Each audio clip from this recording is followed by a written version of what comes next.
Comment se vendre sur Internet en tant que coach? Tu as très bien entendu, j'ai bien dit comment se vendre. Je n'ai pas dit comment vendre, j'ai dit comment se vendre. Alors, c'est le thème de notre vidéo aujourd'hui. Et tu fais bien d'être là.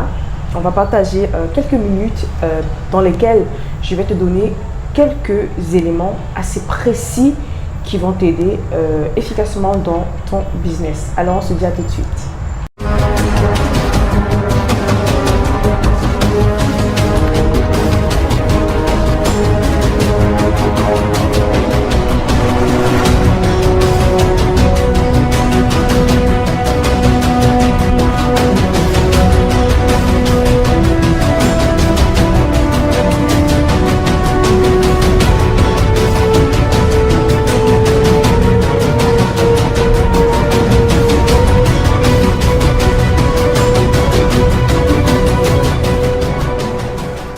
Comment se vendre sur Internet en tant que coach? Oui, aujourd'hui, j'ai envie de parler à toi qui es coach. Oui, j'ai envie de parler vraiment au coach parce que même si les gens ne se rendent pas compte, moi, je comprends de plus en plus l'importance d'avoir un coach, l'importance d'être coaché en fait. D'accord? Vous ne vous posez pas souvent la question de savoir pourquoi il y a tellement de succès, de réussite, pourquoi il y a tellement de mouvements autour du football. Parce qu'il y a des coachs en fait, parce qu'il y a des coachs pour chaque équipe. Est-ce que vous comprenez? Quand une équipe ne va pas bien, vers qui on se tourne? C'est vers le coach, vers l'entraîneur, vers le coach. Donc du coup, même si les gens ne comprennent pas, d'accord, on va stigmatiser, on va dire ok, tout le monde veut devenir coach, etc. C'est pas seulement dans le métier de coaching, right? Il y a beaucoup de domaines où il y a des charlatans, où il y a des personnes qui viennent juste là parce qu'ils ont vu d'autres venir. Est-ce qu'on est d'accord? Mais c'est pas parce qu'il y a des faux que le vrai n'existe pas. En tout cas, pour moi, je comprends de plus en plus l'importance, voilà, et le rôle des coachs dans la société, dans la vie, dans tous les domaines. C'est pourquoi, voilà, aujourd'hui, je veux parler aux coachs et principalement aux coachs passionnés. Donc, qui suis-je pour vous servir? Je suis Danielle Thionan, affectueusement Kamada by Grace. Sur cette chaîne, ma mission désormais, c'est de vous aider à booster votre mindset, à booster votre branding et booster votre business. Et aujourd'hui, spécifiquement, on va parler de comment se vendre en tant que coach. Pour ma part, pour pouvoir vendre ses services efficacement sur Internet, il faut savoir se vendre. Ça, c'est pour ma part. D'accord? Je ne sais pas pour les autres, mais pour ma part, il est important que vous sachiez comment vous vendre vous-même. Parce que je crois fermement que les gens viennent chez vous et restent chez vous, pas forcément à cause de votre produit, mais à cause de vous. D'accord? Les gens vont venir chez vous et rester, pas seulement à cause de votre programme, pas seulement à cause de votre accompagnement, mais à cause de vous. C'est pourquoi c'est important que vous appreniez à vous vendre vous-même. D'accord? Je veux qu'on comprenne ça clairement, je veux que tu me comprennes, je veux que ce soit bien clair. Et le premier élément sur lequel tu dois jouer pour pouvoir te vendre en tant que coach, c'est bien sûr trouver et mettre en avant ton pourquoi. Trouver et mettre en avant ton pourquoi. D'accord? Tu dois pouvoir trouver ton pourquoi. Pourquoi tu fais ce que tu fais? Pourquoi tu fais ce que tu fais? Pourquoi tu veux aider les mamans qui ont du mal à élever les enfants? Pourquoi tu veux aider les hommes qui ont du mal à s'occuper de leurs enfants? Pourquoi tu veux aider les hommes qui ont du mal à perdre du poids? Pourquoi tu veux aider les enfants à entreprendre? Pourquoi tu veux aider les femmes battues en fait à reprendre confiance en elles? Pourquoi tu veux aider des personnes à mieux parler en public? Pourquoi tu veux aider? Pourquoi?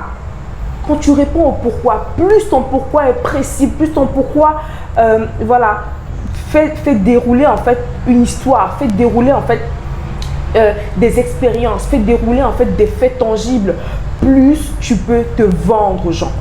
D'accord? Pourquoi les marques fortes aujourd'hui restent fortes? Tu connais des marques qui moi j'ai écouté dernièrement l'histoire de Colgate et j'ai été stupéfaite. Et là, tu peux comprendre pourquoi cette marque, en fait, résiste autant. Parce qu'il y a une histoire forte derrière. Énorme.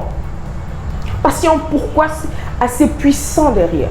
Donc, tant que tu ne creuses pas ton pourquoi. J'étais en session découverte dernièrement avec une dame les sessions qu'on offre gratuitement. D'ailleurs, si tu ne le savais pas, nous offrons des sessions stratégiques aux personnes qui veulent en savoir plus sur nos services. Donc, il y a une série de questions que vous avez, on vous aide à répondre.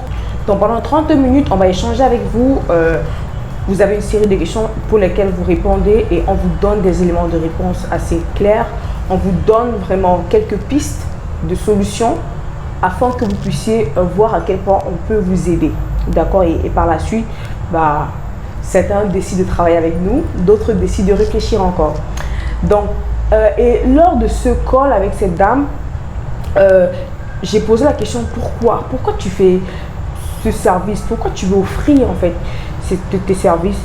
Et là, sur le questionnaire, elle n'avait vraiment pas, voilà, elle avait juste cité une phrase assez vraiment superficielle. Et en séance de travail, on a commencé à creuser, d'accord? Et elle était surprise de voir tout ce qui sortait d'elle, tout ce qui sortait, et c'était vraiment puissant, c'était vraiment intéressant. Je ne sais pas si tu comprends. Donc, c'est de ça qu'il s'agit. Tu ne peux pas te vendre efficacement si tu ne mets pas en avant ton pourquoi. Donc, si c'est toujours flou, tu dois pouvoir le trouver. Et si tu ne trouves pas, il y a deux raisons. Soit les raisons pour lesquelles tu fais ce que tu fais sont fausses, soit tu n'arrives pas à te poser les questions qu'il faut pour trouver les réponses qu'il faut. D'accord? Une personne qui est passionnée, une personne qui est alignée avec sa mission de vie, une personne qui est alignée avec ses centres d'intérêt, ce sera plus facile pour cette personne-là de trouver son pourquoi, de mettre des mots exacts, d'accord, à ce pourquoi-là. Par contre, une personne qui est juste vacataire, une personne qui vient juste là parce que elle a vu comment, ok, ça marche ici, je m'en vais et tout, cette personne-là n'aura pas d'arguments solides. Cette personne-là aura des arguments superficiels. Donc, c'est très important. Donc, si tu gardes à l'esprit que les gens t'achètent avant d'acheter ton produit, tu devras travailler sur ce point.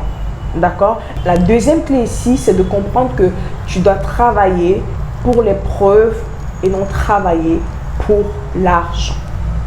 Donc, quand tu veux te vendre, ça c'est vraiment pour une personne qui a déjà des services et tout, mais qui veut vraiment les mettre sur le marché, qui veut ou bien aller à un autre niveau, tu dois pouvoir travailler pour les preuves et non travailler pour l'argent. Qu'est-ce que j'entends par travailler pour les preuves? Tu dois comprendre que les gens font confiance aux personnes qui ont des résultats. Ça, c'est clair. Tu dois comprendre que des personnes font confiance aux personnes qui ont des résultats. C'est plus facile pour une personne qui a des résultats d'avoir davantage des résultats, right? Donc, si pour un départ, tu n'as pas assez de résultats, tu ne dois pas te focaliser sur l'argent que tu dois gagner, mais tu dois te focaliser sur les preuves que tu veux avoir. C'est pas pour dire que tu ne dois pas facturer tes services, non. Mais ce que je veux dire, c'est que même en facturant, tu dois garder à l'esprit que tu travailles pour les preuves. C'est pourquoi tu ne dois pas négliger en fait des outils gratuits, d'accord? En mettant en avant des programmes gratuits, etc.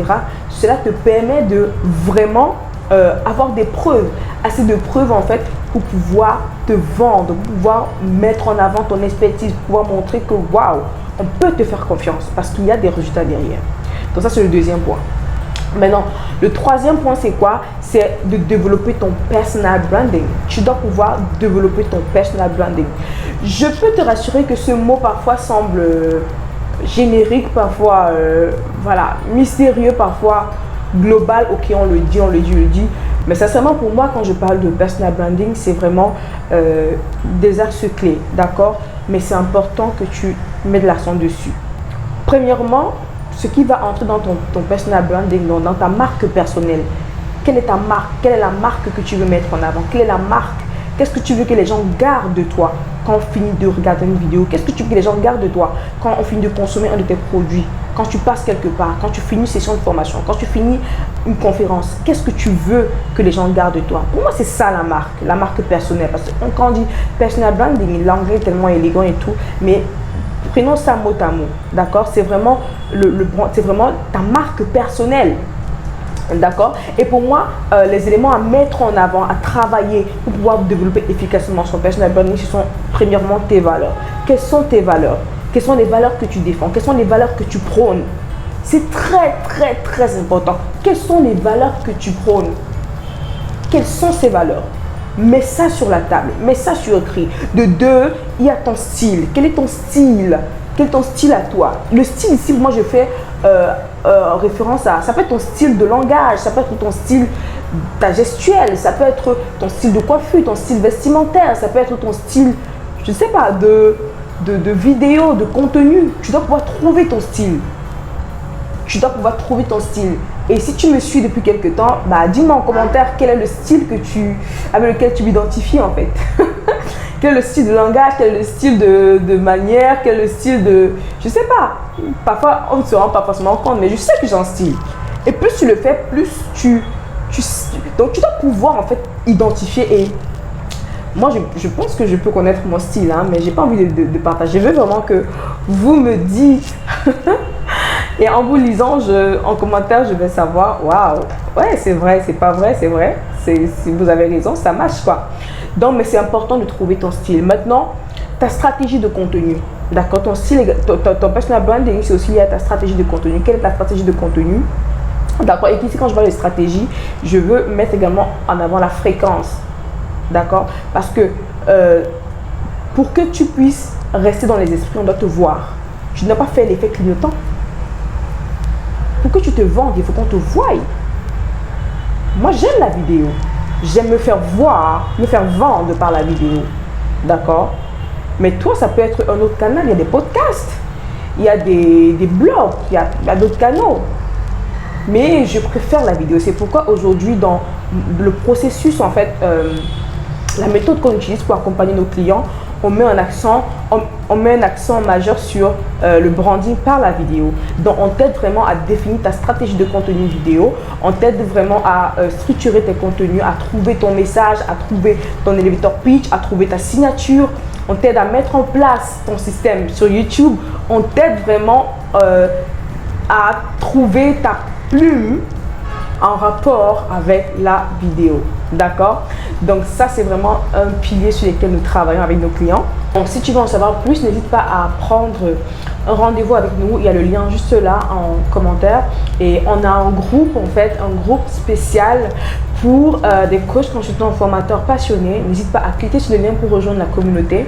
Là-bas, on partagera très bientôt assez de contenu. On fera des mini-formations et tout, qui vont vous aider à ajouter de la valeur.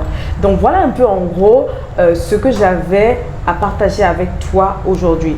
Et si je veux résumer pour toi, tu veux savoir te vendre sur Internet afin de vendre tes services en tant que coach, tu as besoin de travailler sur 3 piliers. Premièrement, tu dois travailler et mettre en avant ton pourquoi. Deuxièmement, tu dois travailler pour les preuves et non travailler pour l'argent. D'accord? Troisièmement, tu dois travailler ton personal branding en mettant l'emphase sur tes valeurs, sur ton style, sur ta stratégie de contenu et sur ta fréquence. D'accord? La fréquence de publication. C'est tout ce que j'avais prévu pour toi aujourd'hui. J'espère que ce contenu va t'aider à faire un pas de plus dans ton business. Et si tu as aimé, n'hésite pas à me laisser un j'aime, un commentaire ou alors partager la vidéo. On se dit à très vite pour une prochaine. En attendant, n'oublie pas d'activer le mode solution de ton cerveau. C'était Kamada.